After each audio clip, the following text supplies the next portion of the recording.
आज बना रही हूँ आंवले का अचार। इसको कुछ अलग तरीके से बनाऊँगी। आपने पहले भी आंवले के अचार की बहुत सारी रेसिपीज़ देखी होंगी और अपने हिसाब से भी पहले बनाया होगा। तो आप मेरी इस रेसिपी को देखिए और इस तरीके से बनाने के लिए कभी ट्राई करिए। आपको बहुत ही कन्वीनियंट भी रहेगा और बहुत ही खाने में आसान होता है इस तरीके से जब अचार बनाते हैं तो। बिल्कुल भी इसमें ज़ीरो वेस्टेज होती है और इस अचार को आप आगे भी कई तरह से यूज़ कर सकते हैं, मैं आपको बताऊंगी आगे। सबसे पहले तो हमें आंवले को कद्दूकस करना है। तो ये काम थोड़ा सा मुश्किल लगता है सबको। तो ज़्यादातर लोग क्या करते हैं कि आंवले को स्टीम कर लेते हैं तो उसकी फाँके निकाल लेते हैं। वो विधि सबसे आसान लगती है।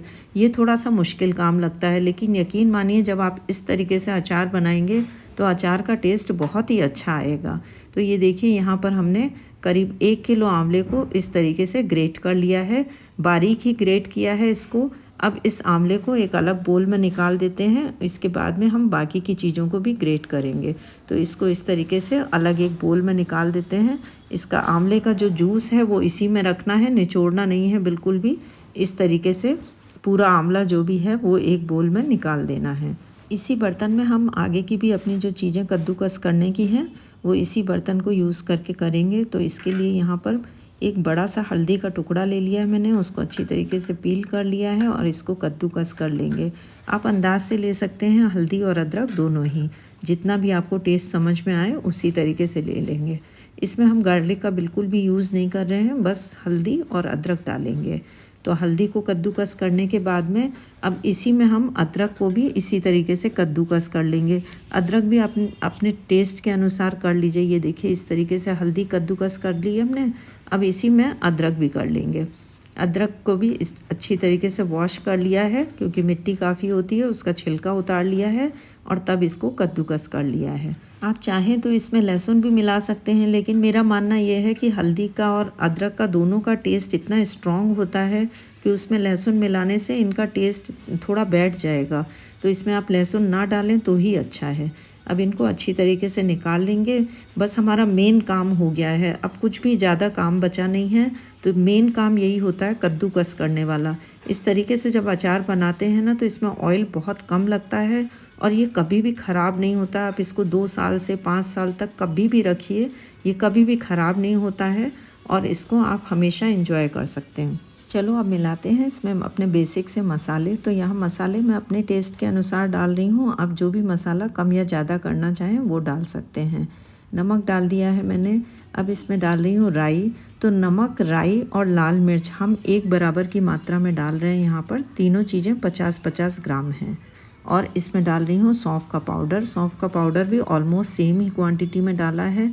थोड़े से कलौंजी के दाने डाल दिए हैं और इसमें डाला है सरसों का तेल। तो सरसों का तेल अभी हमने सिर्फ यहाँ पर 1 कप डाला है। अब इन सभी चीज़ों को अच्छी तरीके से मिक्स कर देंगे। आप इसमें अपने इच्छा के अनुसार कोई भी मसाला कम या ज़्यादा कर सकते हैं। बस ध्यान ये रखना है कि नमक एकदम परफेक्ट मात्रा में होना चाहिए ताकि हमारा अचार ख़राब ना हो। ऑयल अभी हमने थोड़ा ही डाला है, 1 कप ही डाला है। अचार को हम धूप दिखाएंगे कम से कम 7 दिन तक। 7 दिन तक धूप दिखाने के बाद में फिर इसमें और भी ऑयल यूज़ करेंगे। अब एक साफ़ सा मर्तबान ले लीजिए कांच का, और ये मर्तबान अंदर से एकदम साफ़ होना चाहिए। चाहे तो इसको धूप में रख के अच्छी तरीके से सुखा लीजिए। यहाँ पर मैंने पहले से धोकर इसको अच्छी तरीके से सुखा लिया है। अब इसमें अचार भर देंगे। ट्राई ये करिए कि जितना अचार है उसी साइज़ का मर्तबान लें। बहुत बड़ा मर्तबान मत लीजिए जिससे कि वो आधे से ज़्यादा खाली रहे। तो अचार का जो ख़राब होने का डर है वो ज़्यादा रहता है, क्योंकि उसमें एयर आ जाती है। तो ध्यान ये रखिए कि जितना अचार है उतना ही बड़ा मर्तबान लें। तो यहाँ पर देखिए, अचार को पूरी तरीके से अच्छी तरीके से भर देंगे और इसको हम धूप दिखाने वाले हैं। तो धूप दिखाने के लिए इसका हमें ढक्कन नहीं लगाना है। यहाँ पर अचार को इस तरीके से सेट करने के बाद में और यहाँ पर एक कॉटन का कपड़ा रखेंगे। कॉटन के कपड़े को बांध देंगे चारों तरफ इसके मुंह से। तो रबड़ बैंड लगा दिया है इसके लिए। अब अचार को रखते हैं धूप में। तो इस अचार को मैंने लगातार 8 दिनों तक धूप दिखाई है। मतलब डेली सुबह रख के आती थी, डेली शाम को लेकर आती थी।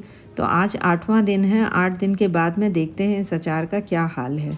तो इसको खोल के देखते हैं, तब पता चलेगा। ये देखिए, धूप ने दिखाया है अपना कमाल इस अचार के ऊपर। अब इसमें 1 कप ऑयल और डाल देंगे ताकि इसका जो बचा हुआ ऑयल था वो हम इस समय ऐड करेंगे और इसको अच्छी तरीके से मिक्स कर देंगे। दोस्तों, धूप दिखाना अचार में बहुत ज़रूरी है। वैसे तो हम बिना धूप के भी अचार बना सकते हैं, लेकिन जब धूप में अचार को रखते हैं तो धूप की जो भी गुणवत्ता होती है वो अचार के अंदर आ जाती है। अचार बहुत सालों तक ख़राब नहीं होता है और खाने में फ़ायदा भी बहुत ज़्यादा करता है। तो जहाँ तक हो सके तो धूप दिखाने वाले अचारों को बनाएं। ये देखिए, अचार हमारा एकदम तैयार है। अब क्या करेंगे, इसको दबा दबा के रख देंगे, नहीं तो दूसरी बॉटल में इसको शिफ्ट कर लेंगे और इसको ढक्कन लगाकर किसी साफ़ सुथरी जगह पर रखेंगे। ये अचार जितना फ़ायदेमंद है उतना ही टेस्टी भी है। आपके डेली के खाने के स्वाद को 4 गुना बढ़ा देता है। तो कैसी लगी आज की रेसिपी? मिलती हूँ नेक्स्ट वीडियो में अगली रेसिपी के साथ। तब तक के लिए बाय।